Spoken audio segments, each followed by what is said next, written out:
Good morning everyone. A happy Sunday, sunny Sunday.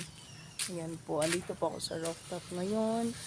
Tingnan nyo naman guys, may puno sa aking likuran at pwede ko siyang kunin. Pero hindi ko siya kunin kasi hindi po siya sa akin. Baka pagalitan po ako ng landlady po namin. Ayan po, dyan sa baba guys ay may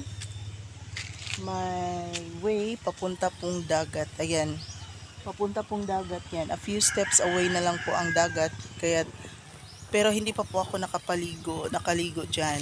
Kasi, iwan ko lang, nasa ano naman, nasa malapit ko lang yan. Pero hindi pa po ako nakaligo dyan. Ayan po, happy morning everyone. Kahit po pumula po yung dashboard ko, naubusan po yung mga stars ko,